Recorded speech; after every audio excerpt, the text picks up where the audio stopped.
But first, there is very good news for people who support Pauline Hanson, be they ones like myself that have been around for a long time or those that might be new to the bandwagon. Because the latest poll that has been released today shows the surge is real, the surge is on, and they have more than doubled their vote since the last federal election. Now, the Liberal Party number at 26, well, that is a world of pain. Yes, a lot of this comes from there, but still, have a look. One Nation at 15%, outpolling the Greens by 6 points.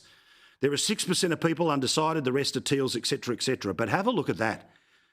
The Greens, who of course have added to having quite a sizable number in the Senate, in and around a 10% vote.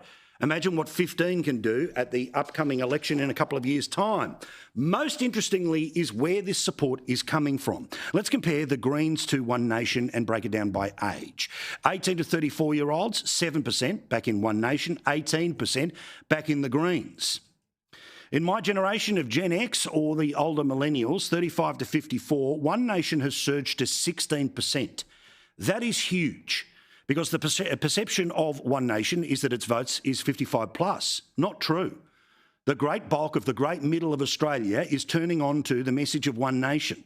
This is excellent because we know how hardcore they can be. We also know how reasonable many of the things they talk about are. I think it's a fabulous result. 16 to 8, double the vote.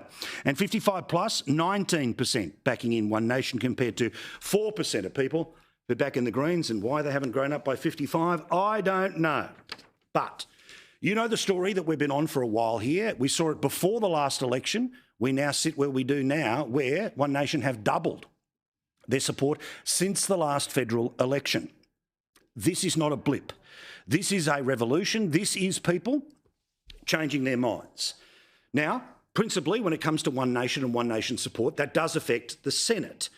Now, in the same way that the left of Australian politics has decided to vote Green in the upper house, and then Labor in the lower house, well, presumably now people can vote One Nation, or more people, including people in and around my age, which is great to see, are suggesting that's the way they want to vote upstairs, producing more senators, holding the left-wing Senate to account, and then, of course, the preferences flow towards anyone but the the Labor Party, I should say, not a Freudian slip, when it comes to support to form a government. We're a long way out from an election, 2.5 years, but still really important.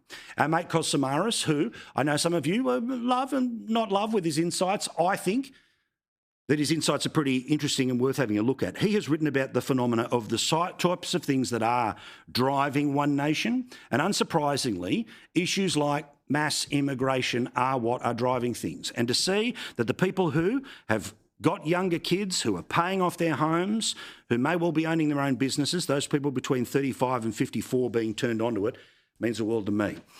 Our data reveals this pattern with striking clarity.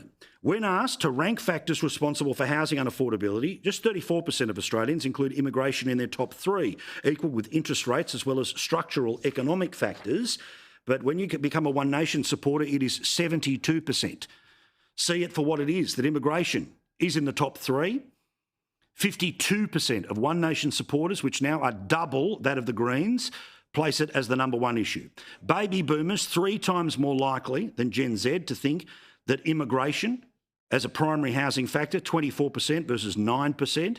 Homeowners and people who've actually done the hard yards, paid their home off, 24%. Believe that issues when it comes to mass migration are the problem compared to renters who are just at 11%. Now, for as long as I've had access to a microphone on radio and television, I have given the benefit of the doubt to One Nation. I have given the benefit of their state and federal leadership a chance to be heard. Because as you know, the extreme bulk of the media, they never talk to them. We talk to them regularly because, firstly, I know so many of you are starting to, if not have long supported, but also I want them to be able to say what they've got to say, come up with their ideas, talk about their ideas, debate the issues without somebody trying to jump down their throat. Now, inevitably, between now and the next election, the establishment media will find some new way to scandalise this movement. But remember, they've got tens of thousands of members now.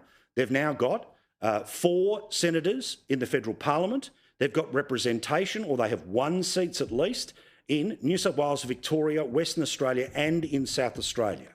All of this is good for our democracy. Well done to Pauline. And now she's so confident in the future of the party that it is no longer going to be called Pauline Hanson's One Nation. Instead, it is now just simply going to be called One Nation. She, of course, remains its head, will for as long as she wishes, which is an excellent thing. She is always welcome on this program, as are her senators and members of Parliament.